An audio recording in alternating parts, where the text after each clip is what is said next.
சார்பாக அனைவருக்கும் வணக்கங்க.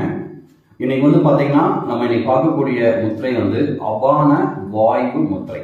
அதாவது பாத்தீங்கன்னா இது எதுக்கு நம்மளுக்கு நிறைய பலன்களை கொடுக்க போகுது, உடல் சார்ந்த எந்த பிரச்சனையும் நம்ம தீர்க்க போகுது பாத்தீங்கன்னா நம்ம உடம்புல முக்கியமான இயக்கத்துக்கு உண்டான ஒரு உறுப்பு பாத்தீங்கன்னா இதயம் சார்ந்த பிரச்சனைகள் நிறைய வருதுங்க.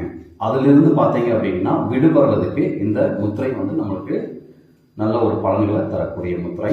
அதே மாதிரி தங்குதடையின்றி இரத்த ஓட்டத்தை கொடுக்கக்கூடிய உறுப்புகளுக்கு இரத்த ஓட்டத்தை கொடுக்கக்கூடிய முத்ராஸ் இதுங்க.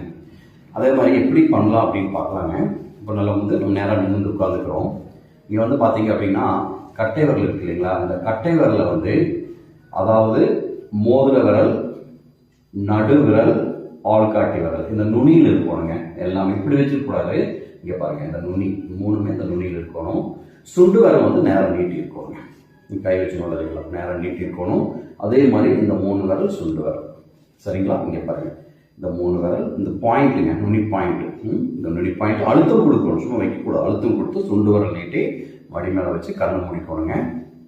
கண்ணை மூடி ஒரு 10 எண்ணிக்கையில் பிரீத்திங் மெதுவாக மூச்சு இழுக்கணும், மெதுவாக விடணும், மெதுவாக மூச்சு இழுக்கணும், மெதுவாக விடணுங்க. இப்படியே ஒரு நீங்கள் எவ்வளோ முடியுமோ, அதாவது குறிப்பிட்ட டைம் ஒரு 2 நிமிஷத்துலேருந்து 3 நிமிஷம், அதுக்கு மேலே நீங்கள் செஞ்சாலும் நல்ல பலன்களை கொடுக்கும். இது பார்த்தீங்கன்னா இந்த முத்ராஸ் தொடர்ந்து பண்ணுங்க.